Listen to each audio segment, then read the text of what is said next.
안녕하세요. 안녕하세요. 팀 또 만났네의 박도영. 신수연입니다. 오늘은 파라미터 이피션트 파인 튜닝에 대해서 제가 먼저 말씀드리고 도영님이 이어서 레그에 대해서 말씀드리겠습니다. 목차는 다음과 같고요. 먼저 파라미터 이피션트 파인 튜닝이 무엇인지에 대해서 설명드리겠습니다. LLM에서 파인 튜닝이라고 하면 타겟 태스크에 맞게 파인 튜닝을 한다라고 주로 말을 하는데 어떤 프리트레인된 모델이 있을 때 그 모델을 다시 한번 재학습을 시켜서 성능을 높이는 그런 방법론들을 얘기를 합니다. 그 파인 튜닝 방법론에는 이렇게 크게 세 가지 종류로 나눌 수가 있는데 사전 학습 모델로 임베딩을 추출을 하고 그 클래시파이어를 학습시키는 방법이 있고, 두 번째로는 역시 프리트레인된 모델은 그대로 둔 상태로 아웃풋 레이어를 목적에 맞게 하는 방법이 있습니다. 또 마지막으로는 트레인된 모델의 그 파라미터도 재학습을 시키면서 결국 전체 모델의 파라미터를 다 재학습시키는 방법론이 있습니다. 당연히 이 세 가지 중에는 이 마지막 세 번째가 성능이 더 많이 되는 결과들이 있습니다. 그 다음에 또 파인 튜닝 방법론 중에 하나로 인 컨텍스트 러닝이 있는데요.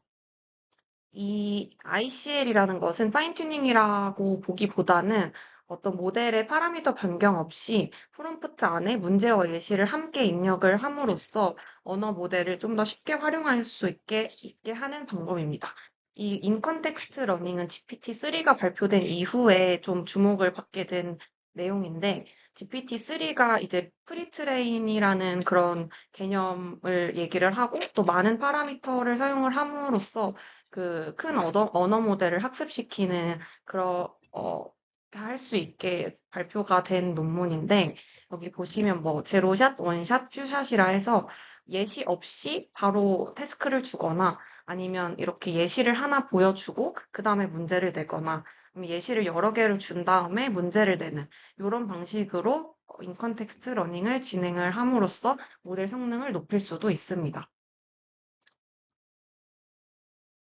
그런데 이 앞에서 말씀드렸었던 파인 튜닝 방법이나 그 인컨텍스트 러닝 같은 경우에는 몇 가지 한계가 있는데요.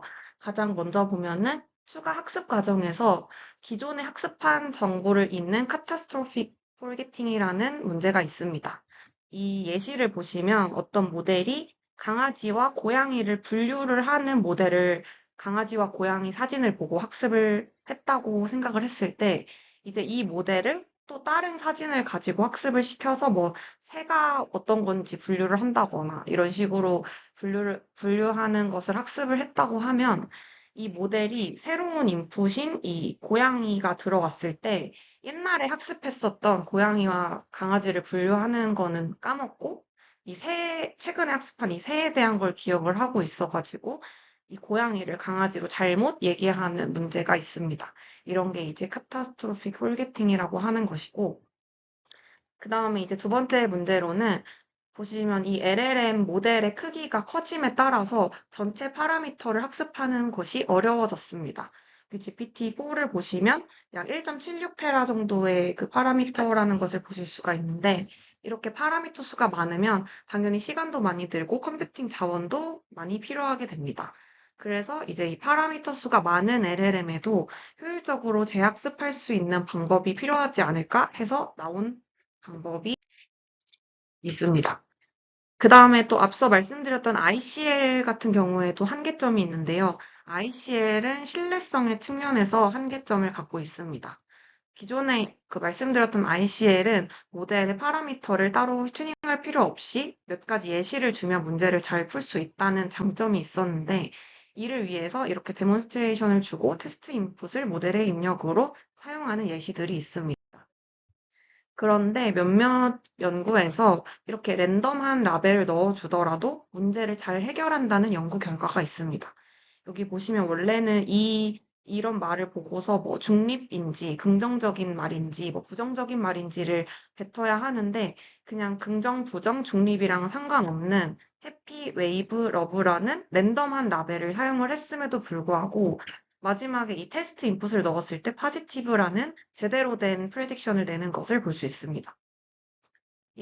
이 연구를 통해서 이렇게 랜덤한 라벨로도 성능이 좋은데 이게 ICL이 효과가 있는 게 맞냐 이런 의문점을 제기하는 연구가 있게 되었고요.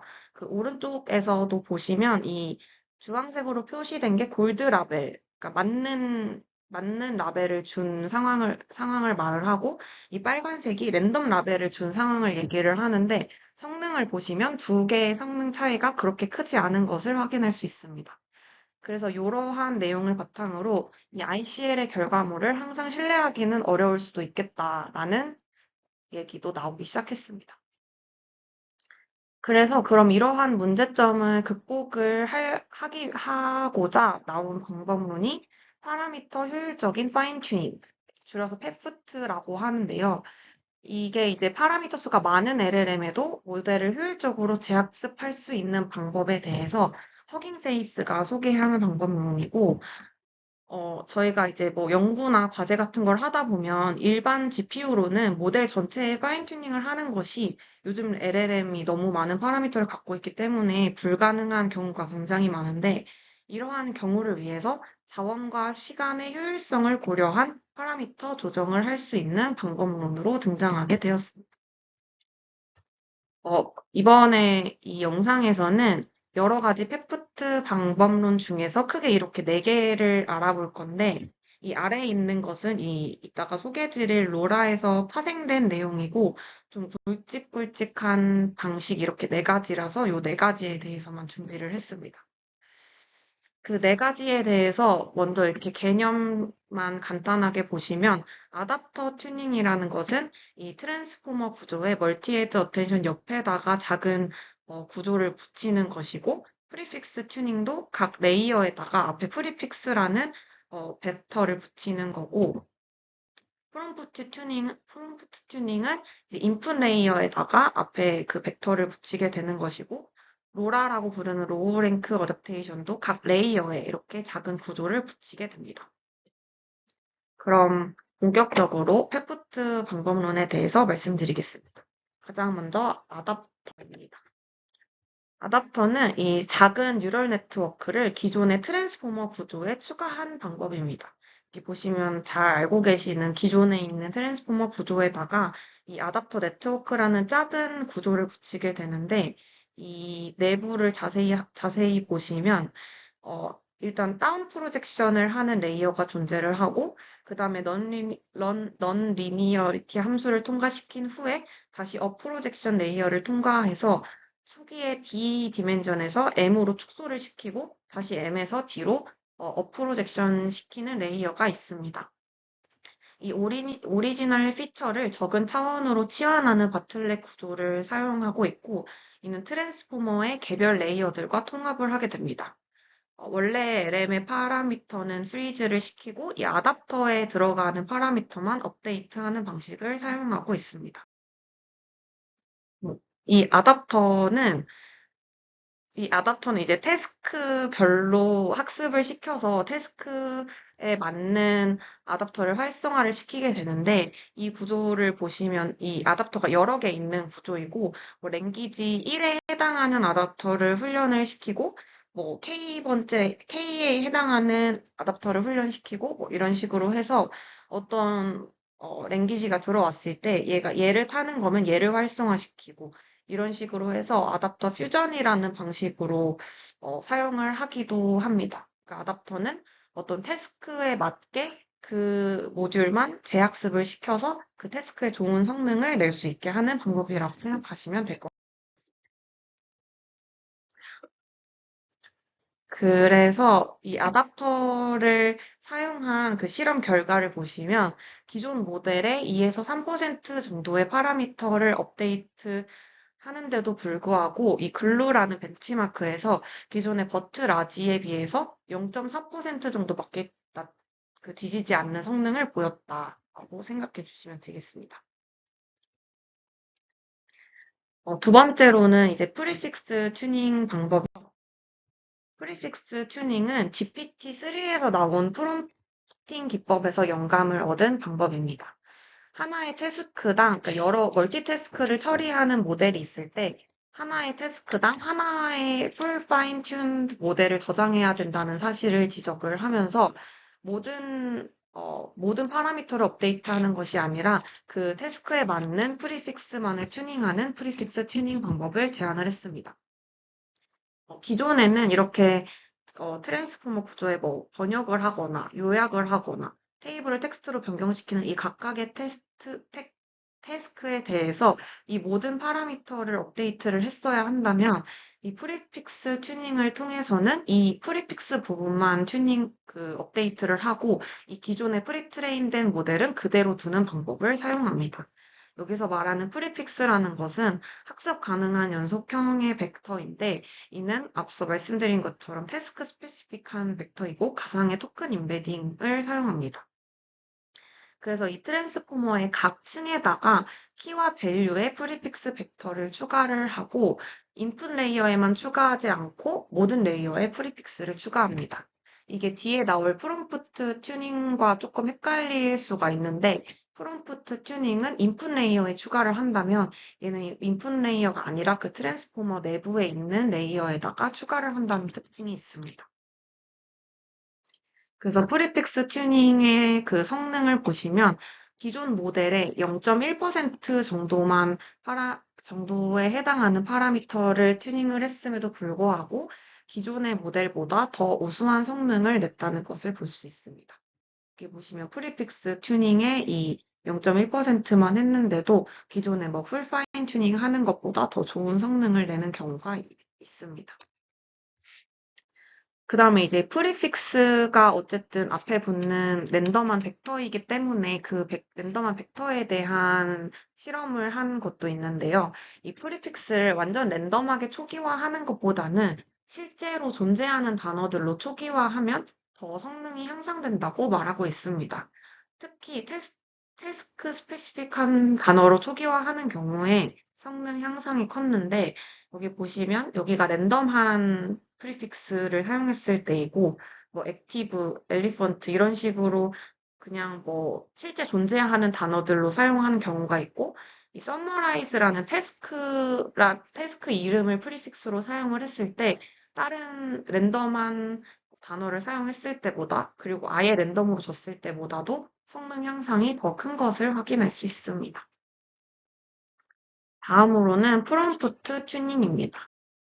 프롬프트 튜닝은 아까 말씀드린 프리픽스 튜닝과 다르게 인풋 레이어에 추가되는 학습 가능한 벡터입니다. 태스크 스페시픽한 프롬프트 임베딩이 인풋 텍스트와 결합이 되어서 모델에 투입되는 방법입니다. 이것도 역시 기존의 프리트레인된 모델의 상태는 유지를 하고 입력에 붙은 프롬프트 임베딩만 학습을 하게 됩니다. 그래서 그 그러니까 프롬프팅의 방법은 일단 두 가지가 있는데, 먼저 하드 프롬프팅이 있고, 그 다음 소프트 프롬프팅이 있습니다. 이 앞에 하드 프롬프팅을 보시면 아예 이렇게 명시적으로 사람이 이해할 수 있는 그 언어로 직접 이렇게 단어를 구성한 것을 볼 수가 있고, 이렇게 하면 이제 사람이 이 내용을 이해할 수 있고 어떤 프롬프트구나라고 알 수는 있지만, 이 프롬프트들을 직접 작성해야 한다는 단점이 있습니다. 반면에 이 소프트 프롬프팅 같은 경우에는 사람이 이해할 수 없는 벡터 형태의 이 세 가지 뭐 토큰으로 구성된 이 임베딩을 사람이 보고서 직관적으로 이해를 할 수는 없지만 직접 프롬프트를 작성하지 않아도 되고 또 이것을 학습을 할 수 있다는 장점이 있습니다. 저번 시간이었나? 저저번 시간에 배웠었던 인스트럭션 튜닝이랑 저는 좀 이 프롬프트 튜닝이 유사하다고 생각을 해서 좀 헷갈려가지고 이거를 두 가지의 차이점을 GPT한테 물어봤는데요. 프롬프트 튜닝 같은 경우는 앞서 말씀드린 것처럼 이렇게 임베딩 벡터, 사람이 직접 작성하는 것이 아니라 어떤 학습이 가능한 임베딩 벡터를 주고 그것을 학습을 하는 방식이라면, 즉 자연어가 아닌 그런 방식이라면 인스트럭션 튜닝 같은 경우에는 직접 이렇게 사람이 이해할 수 있는 자연어 명령어로 인스트럭션을 준다는 차이점이 있습니다. 프롬프트 튜닝도 역시 풀 파인 튜닝과 비교를 했을 때 정말 작은 파라미터만의 업데이트로도 준수한 성능을 보이는 것을 볼 수 있습니다. 또 프롬프트 디자인, 그러니까 프롬프트 엔지니어링을 여기서 프롬프트 디자인이라고 했던데 이것에 비해서 동일한 모델 크기에서 훨씬 더 향상된 성능을 보였다고 합니다. 이것도 제가 헷갈려서 그냥 적어본 페이지인데, 프롬프트 튜닝은 입력 레이어 앞에 학습 가능한 벡터를 붙이는 것이고, 이 방식은 하드 프롬프팅이 아니라 소프트 프롬프트 방식이다. 그다음에 프리픽스 튜닝은 인풋 레이어가 아니라 트랜스포머의 각 층의 어텐션의 키 밸류에 학습 가능한 프리픽스를 삽입하는 것이다. 라는 차이점이 있습니다. 표현력 같은 경우에는 이 프롬프트 튜닝이 입력 레이어에만 들어가기 때문에 상대적으로 표현력은 약하지만 이 프리픽스 튜닝은 어텐션 레이어에 삽입이 되기 때문에 이 어텐션을 조정을 함으로써 표현력은 더 강하다고 볼 수 있습니다. 마지막으로 로우 랭크 어댑테이션 로라입니다. 로라는 트랜스포머 아키텍처에 작은 학습 가능한 서브 모듈을 도입을 한 것인데 모델의 특정 레이어에서 저차원 행렬을 사용해서 파라미터를 조정을 하는 것입니다. 즉 일부 파라미터만 조정을 해서 효율적인 튜닝을 할 수 있다는 장점이 있는데요. 여기서 뭐 D by D라는 매트릭스가 이 웨이트 매트릭스가 있다 했을 때 얘를 작게 두 가지로 쪼개서 이 D 곱하기 L, 뭐 L 곱하기 D 이렇게 하면은 결과적으로는 D 곱하기 D 행렬이 나올 텐데 이렇게 D by D로 사용하는 것보다는 이렇게 작은 매트릭스 두 개로 학습하는 것이 전체 파라미터 개수는 확 줄어들기 때문에 이렇게 일부 파라미터만을 조정을 해서 효율적인 튜닝을 하는 방식입니다. 이것도 마찬가지로 프리트레인된 모델의 파라미터는 동결을 시키고 필요한 태스크에 따라서 A와 B, 아까 앞서 봤던 작은 매트릭스만 학습을 하는 방식입니다. 이렇게 하는 방식으로 사전 학습된 거대 모델을 다양한 다운스트림 태스크에 더 잘 활용할 수 있습니다. 이 로우랭크 매트릭스 A, B만 최적화시키면 되기 때문에 학습도 매우 효율적입니다.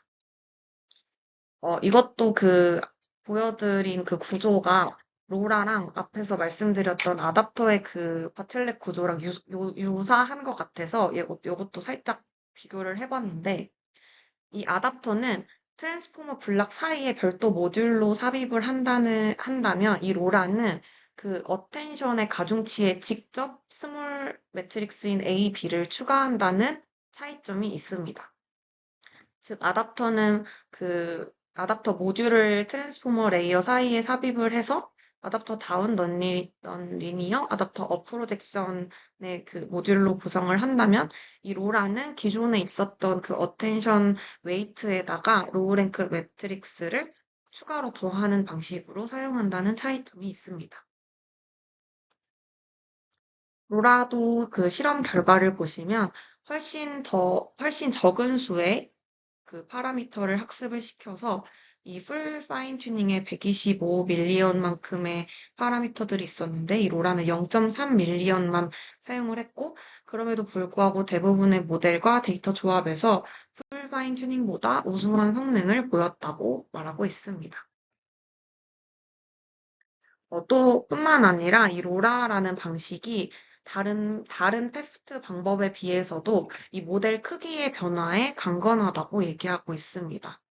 또 이 로라 방식은 태스크별로 로라 모듈을 교체해서 사용이 가능하고 또 다른 앞서 소개해드렸던 페프트 방법론과 함께 결합해서 두 가지 모듈을 사용할 수 있다는 장점이 있습니다. 네, 그러면 일단 네, 잘 들었고 지금 그 유튜브 아니 뭐지? 이거 텍스트 과제 기말 팀 프로젝트 하면서 파인 튜닝을 진행하고 있는데 뭐 7, 8시간 걸리더라고요. 그래서 오히려 풀 파인 튜닝보다 이렇게 좀 효율적으로 하는 게 오히려 성능이 더 좋았다고 이렇게 하니까 좀 그런 방법을 시간이 많이 남지 않았지만 좀 차용을 해보면 어떨까라는 생각을 하게 되는 강의였던 것 같습니다.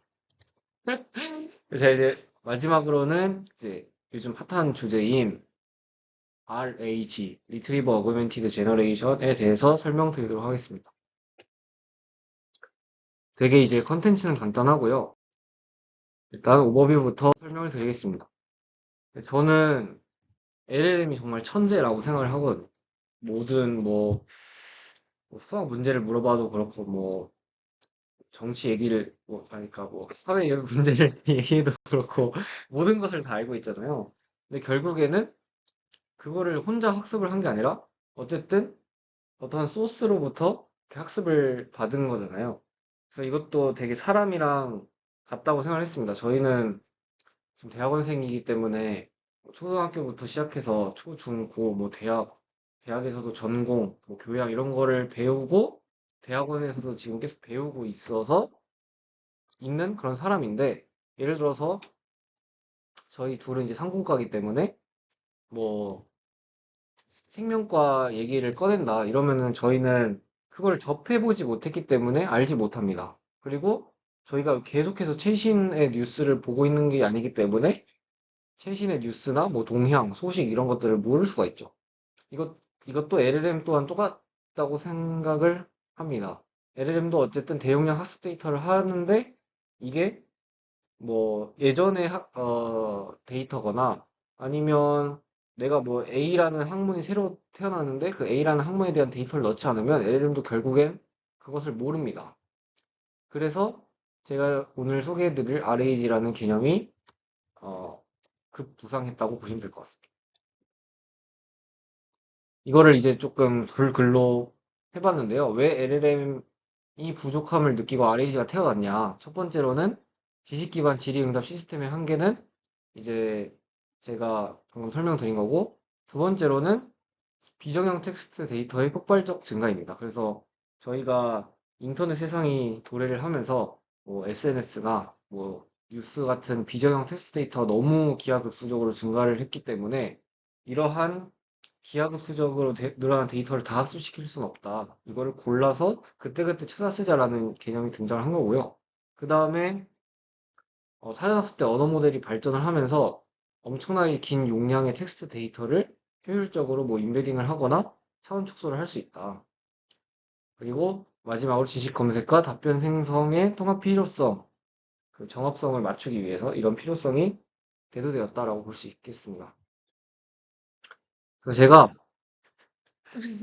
그래서 제가 이거 지금 예시로 들어드린 게 무료 버전이거든요. 챗GPT라서 챗GPT한테 물어보면은 이상한 답변을 할 줄 알았어요. 그래서 가장 최근에 유행하는 밈에 대해서 설명해줘 했는데 뭐 아는 것도 있고 모르는 것도 있는데 어쩔 TV는 솔직히 좀 많이 지났고 이거랑 대신 뭐 이런 것들은 다 되게 정말 최신의 밈이더라고요. 특히 한국에서. 그래서 어, 챗GPT가 왜 이런가라고 저희가 이제 모두 아시겠지만 여기 보시면은 이렇게 다 이 출처가 있습니다. 예를 들어서 이 바디롤 챌린지 뭐 이런 거 저는 이제 아예 모르거든요. 그래서 이 모어 댄스 뮤직 아카데미라는 곳에 들어가 보니까 이렇게 여기서 이제 네, 틱톡에서 진행한 챌린지 영상 중에서 그게 나왔고 그다음에 아까 뭐 그 어쩔 TV랑 그뭐 오히려 좋아해서 이렇게 뭐 블로그에서 이렇게 정리한 거를 가지고 GPT가 가져온 거더라고. 그래서 결국에는 웹을 찾아서 내가 정보를 끌어왔다. 라고 보시면 될 것 같습니다.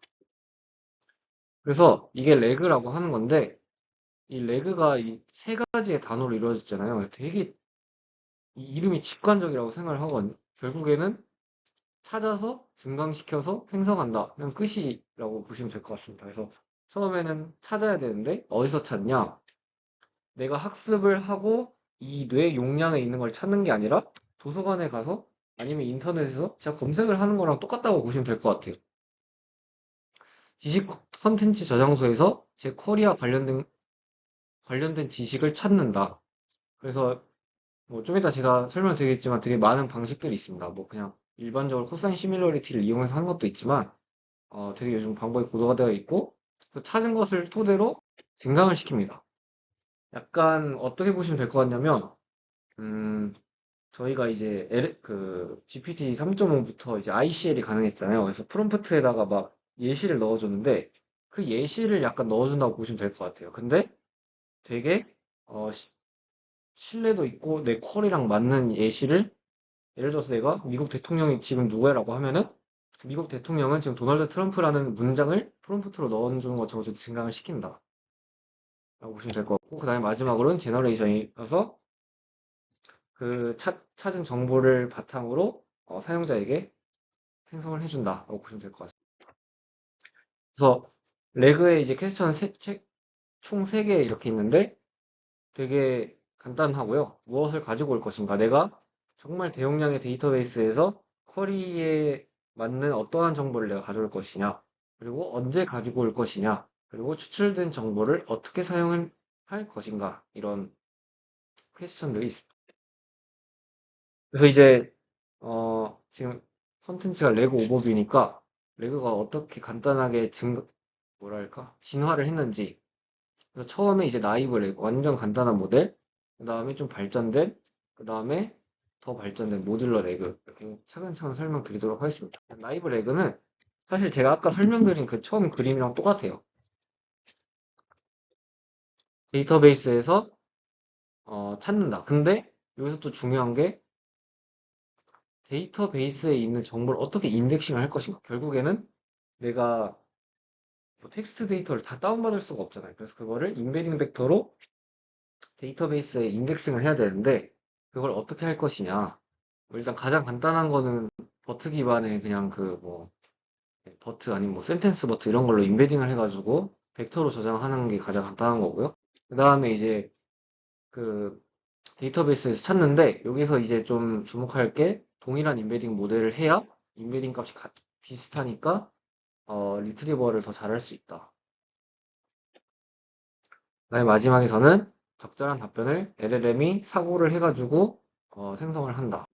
보시면 될 것 같고, 하지만 이제 또 나이브 레그 같은 게 되게 초창기 모델이기 때문에 문제가 많겠죠. 많으니까 이제 발전을 했습니다.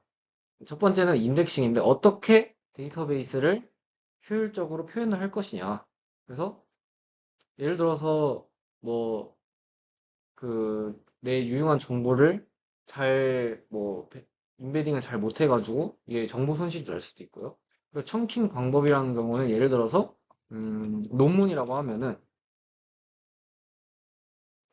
서론, 초록, 서론 뭐 이렇게 있는데 제가 예를 들어서 음, 이 논문의 전체적인 오버뷰를 물어봤어요. 그러면 얘는 앱스트랙트 부분을 봐야 되는 건데 이게 청킹이 문서를 잘라서 보관하는 건데 그 자르는 게 너무 대충 돼 있으면 뭐 초록이랑 뭐 인트로덕션 절반 잘려 있고 막 이러면은 코사인 시뮬레이터가 떨어져서 오히려 안 찾아줄 수도 있다. 뭐 이런 거고 그다음에 최적화되지 않았다. 그 인베딩을 하는 게 그다음에 뭐 인베딩 모델 이거는 뭐 처음 버트 모델이 어쩔 수 없는 한계인 것 같긴 한데 어쨌든 이미 표현 능력 보죠. 그 다음에 리트리버 부분에서는 뭐 제한된 검색 알고리즘, 커리 및 인베딩 모델 한계, 답변 정보 중복, 제너레이션에서는 뭐 할루시네이션이나 아니면 데이터베이스에 의해서 너무나 편향된 답변을 제공할 수 있다라고 볼 수 있겠습니다.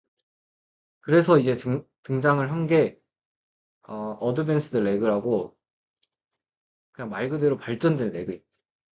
발, 제가 아까 나이브 레그 할 때는 총 3가지 해드렸잖아요. 인덱싱, 리트리버 제너레이션 이렇게 했는데 여기서는 아마 2가지의 스텝이 추가될 겁니다. 첫 번째는 프리 리트리버 프로세스라고 해가지고 리트리버를 하기 전에 프로세스를 어드밴스 해보자. 그러니까 어드밴스 레그가 그 레그에서 예를 들어서 GPT-3에서 4로 갔다. 그럼 되게 뭐랄까 이렇게 가잖아요. 디스크리트하게. 근데 이거는 그냥 나이브 레그에서 뭘 발전시킬 수 있을까? 발전시켰으면 그냥 어드밴스드 레그라고 하는 것 같아요. 그래서 첫 번째로는 이게 그거잖아요. 그래뉴럴리티가 어떻게 쪼갤 것이냐. 그래서 뭐 불필요한 정보랑 특수문자 제거, 뭐 모호성 제거 이렇게 해가지고 내가 이 데이터를 인덱싱을 되게 컴팩트하고 내가 원하는 정보만 있게 하겠다. 그래서 정확도와 매너스 적합성 보장이고, 두 번째로는 뭐 아까 말했던 그 청크 크기 조정이라든지 인덱스 경로 변경, 그래프 구조 정보 도입 등. 예를 들어서 뭐 논리지 그래프에 따른 문서들이 있어서 내가 더 리트리버 하기 쉽게 이렇게 만든다든지 약간 이런 옵티마이제이션을 하는 그런 느낌이고, 그 다음에 메타데이터는 뭐 그냥 텍스트 데이터뿐만 아니라 뭐 특허 같은 경우에는 뭐 인용수도 있고 논문도 인용수도 있고 뭐 언제 출판됐는지도 있으니까 그런 메타데이터를 포함시킨 그런 것도 있고, 그 다음에 가상의 질문 생성하고 이를 각 문서와 결합하여 문서 간 정렬 문제를 향상시켜 문서 간 불일치 문제를 해결하는 그런 방법론들도 있습니다. 그래서 아까 말했던 것처럼 그래프를 이용하거나 아니면 트리 구조를 이용해 가지고 내가 예를 들어서 뭐 음, 드론 중에서 뭐 산업용 드론에 대한 정보를 찾고 싶다. 그러면 트리 구조로 딱딱 돼 있으면 아 드론, 아 산업용 드론 이렇게 찾을 수 있게 한답니다. 자, 그다음 리트리버 프로세스인데요. 아까 리트리버에서 이제 단점이 인베딩이 이제 어쩔 수 없는 한계가 있다. 그래서 그걸 결국에는 그냥 인베딩 모델 파인 튜닝 하자 이건 정말 간단한 그거긴 해요. 예를 들어서 내가 뭐 유전자 관련된 레그를 만들고 싶으면 유전자와 관련된 문서들을 더 잘 표현할 수 있는 인베딩 모델을 파인 튜닝 해가지고 더 쿼리랑 데이터베이스랑 정합을 시키겠다. 이런 느낌이라고 보시면 될 것 같습니다. 그 다음에 다이나믹 인베딩은 정적 인베딩이 아니라 단어가 등장하는 맥락에 따라서 인베딩을 조정한다는 뜻입니다. 그다음에 포스트 리트리버는 리트리버 하고 난 다음에 또 프로세스를 하나 추가해가지고 리랭킹 많이 들으셨을 건데 결국에는 정말 저는 레그가 그 단어가 되게 직관적으로 생각하거든요. 리랭킹 다시 랭킹을 한다는 소리입니다.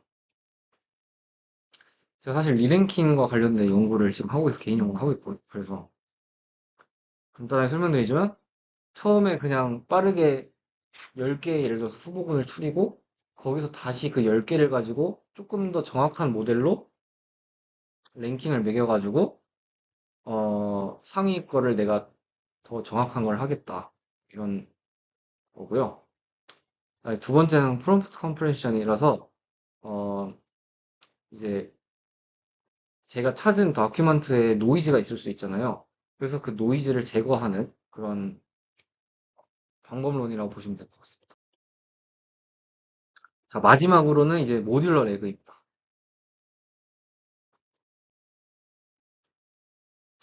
이게 모듈러 레그를 처음 아마 했던 그 논문일 텐데 이것 때문에 가져왔거든요. 레고 라이크. 이름에서 되게 직관적으로 느끼시겠지만 결국에는 모듈화를 해서 레고처럼 그냥 내가 쓰고 싶을 때 쓴다는 그런 느낌이라고 보시면 될 것 같아요. 그래서 이 그림으로 다 해결이 될 텐데 이게 다 하나씩 하나씩 모듈이거든요. 그래서 예를 들어서 뭐 아까 말했던 리랭크 쓰겠다. 컴프레션 쓰겠다. 뭐 청크 옵티마이제이션 쓰겠다 이렇게 해가지고 모듈화를 했다고 보시면 돼요. 그래서 모듈은 총 이렇게 모듈, 하위 모듈, 그 다음에 연산자 이렇게 나눠져 있고 모듈은 일단 각 단계 그러니까 독립적으로 제어 가능한 독립형 모듈이고 하위 모듈은 그 모듈에서 조금 더 구체적인 작업이라고 보시면 될 것 같습니다. 그래서 리랭킹이라고 하는 부분. 그리고 마지막으로 연산자는 인베딩 생성, 뭐 유사도 계산, 문서 청킹과 같은 정말 하위 레벨의 연산자라고 보시면 될 것 같아요. 그래서 제가 아까 말했던 것처럼 인덱싱, 그러니까 나이브 레그에서 인덱싱, 리트리버, 제너레이션 이렇게 있었잖아요. 그래서 인덱싱 모듈, 검색 모듈, 생성 모듈이 있는데 어, 네, 그냥 사실 반복되는 말이라서 넘어가겠습니다. 그리고 이건 조금 어, 특이해가지고 가져왔는데 요거는 이제 저희가 다 아까 어드밴스드 레그에서 다 봤잖아요. 그쪽 오케스트레이션 모듈이라 해서 오케스트라 하는 것처럼 여러 모듈 간의 조정을 하는 예를 들어서 스케줄링을 한다든지 퓨전을 한다든지 이렇게 해가지고 조금 더 이 레그가 좀 효율적으로 그 할 수 있게 약간 산업공학과의 느낌이라고 보시면 될 것 같아요. 네. 그래서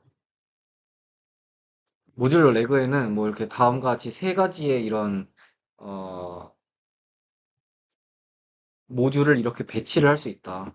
시퀀셜은 그냥 얘 가고 얘 가고 이렇게 순서대로 하는 거고요. 컨디셔널은 뭐 여기서 컨디션을 줘가지고 컨디션에 부합하면 이 길, 아니면 이 루트 이렇게 하는 거고, 브랜칭은 그냥 이렇게 병렬로 뻗어나가게 하는 거고. 이건 되게 좀 직관적인 것 같아요. 그래서 저희는 사실 어드밴스 레그나 라이브 레그에서는 무조건 시퀀셜만 했는데, 얘네들은 이제 레고처럼 진짜로 내가 이렇게 탁탁탁탁 할 수 있다, 이렇게 보시면 될 것 같고. 그 다음에 루프 다시 갈 수도 있고요. 리컬시브도 다시 이렇게 반복할 수도 있고요. 어댑티브도 이렇게 할 수 있습니다. 그리고 이제 두 번째 리트리버인데, 사실 제가 오버뷰에서 이 자료를 만들면서 오버뷰를 너무 자세하게 만들어서 반복되는 내용이 좀 많을 수 있습니다.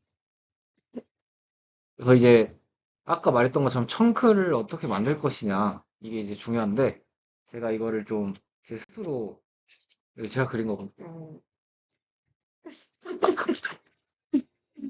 네, 좀 잘하고 싶어요.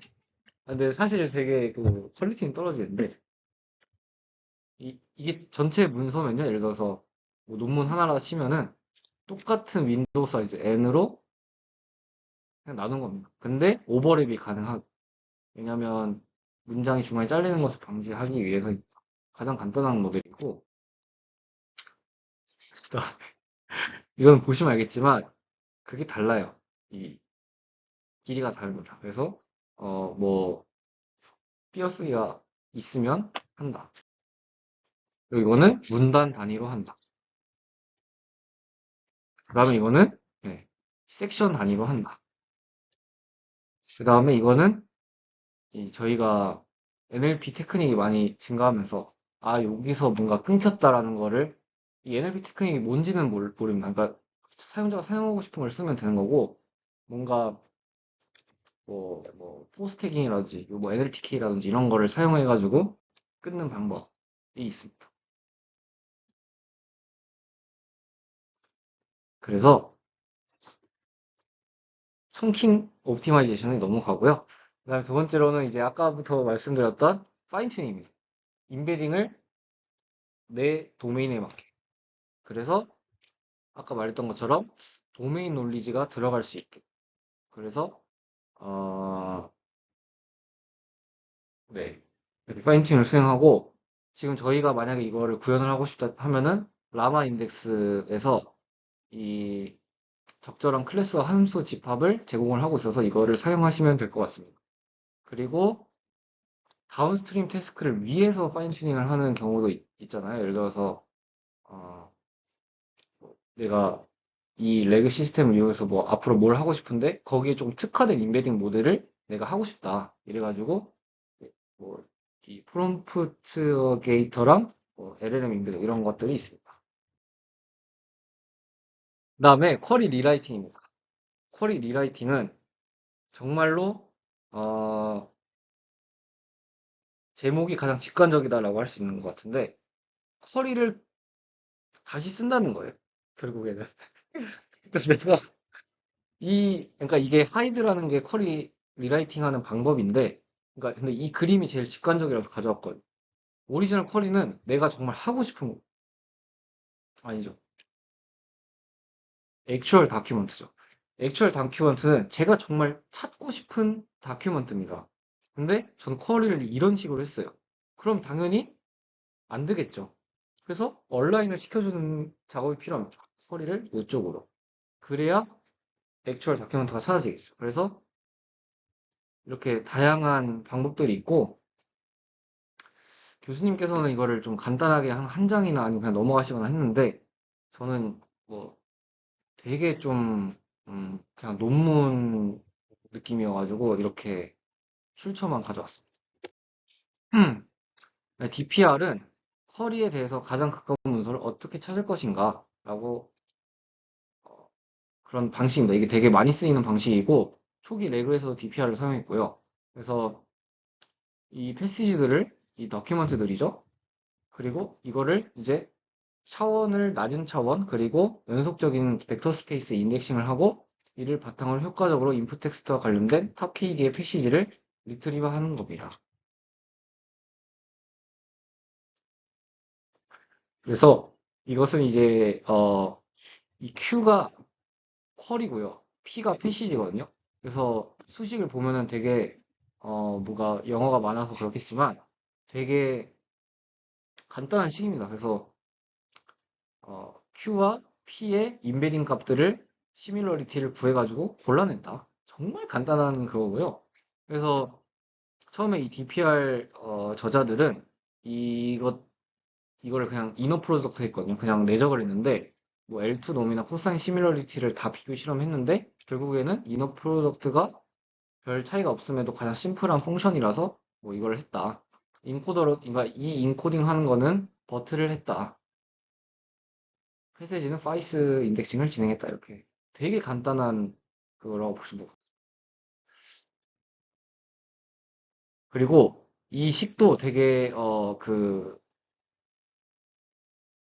복잡해 보일 수 있는데 포지티브 패시지랑 네거티브 패시지 결국에는 내가 쿼리와 포지티브 내가 찾고 싶은 패시지와 반대되는 패시지가 있을 거예요. 그러면 결국에는 포지티브 쪽으로 가게 학습이 돼야겠죠, 모델이. 그래서 라이클리후드를 포지티브는 높이고 네거티브는 낮추도록 학습이 되었습니다. 그래서 여기서 근데 이 문제가 생기실 거예요. 어떻게 내 퀘스천에 대한 네거티브 패시지를 설정할 것인가? 그래서 여기선 총 세 가지의 방법을 제시합니다. 첫 번째는 랜덤. 정말 랜덤으로 너 네거티브야 라고 한다. 두 번째로는 BM25 해가지고 앤서를 포함하고 있지만 퀘스천과 매치가 많이 되는 패시지. 그 다음에 골드는 어, 트레이닝 셋에서 다른 퀘스천의 포지티브 패시지들을 네거티브 패시지로 사용합니다. 그러니까 트레이닝 셋은 이미 정해져 있고 쿼리에 이미 답이 다 매칭되어 있는 트레이닝 셋인데 내가 새로운 쿼리를 던졌을 때 이 쿼리랑 다르면 답이 똑같을 수가 없잖아요. 그래서 이걸 그냥 네거티브로 하겠다라는 겁니다. 이름을 왜 골드라고 지었는지. 그리고 이게 학습을 할 때 되게 많은 임베딩들이 있는데 이거를 패시지를 트랜스포즈 해가지고 3x3 정방 행렬로 만들면은 여기에 포지티브를 넣고 여기에 네거티브를 넣으면은 얘랑 얘만 포지티브가 되고 나머지는 다 네거티브가 되잖아요. 그래서 이런 매트릭스로 되게 효율적으로 학습을 시켰다. 제너레이션은 되게 간단합니다. 이게 이제 처음 레그 그 아카이브에 있는 논문인데 아까 말씀드린 것처럼 DPR을 사용했고요. 그 다음에 생성 모델은 저희가 예전에 LLM 배웠던 바트 모델을 사용을 했습니다. 그래서 뭐 제너레이션 어떻게 할 것이냐에 대한 뭐 다양한 연구들이 있는 것 같은데 사실 이거는 리트리버에 대해서 보다 조금 덜 중요하다고 느꼈긴 하거든요. 왜냐하면 제너레이션 같은 경우는 요즘 LLM들이 너무 잘하니까 그래서 간단하게 정말 간단하게만 가져왔는데 이 FID라는 건 퓨전 인 디코더라고 이제 리트리브된 문서 쿼리를 컨캣한 뒤에 이걸 인코더에 동시에 투입해서 인풋 리프레젠테이션을 생성하고 디코더는 이를 사용해서 결과물을 생성한다. 이런 것들을 다 컨캣해서 디코더에게 주고 결과를 생성한다. 그리고 이제 세 개 정도 있는데 뭐 리플러그, 다이버시티 랭커, 그다음에 로스트 인 더 미들 랭커 뭐 이런 방법론들이 있다고 합니다. 네. 여기까지가 이제 레그 설명이고요. 지금까지 발표를 들어주셔서 정말 감사합니다. 감사합니다. 네, 박도영. 신수연이었습니다. 감사합니다. 감사합니다.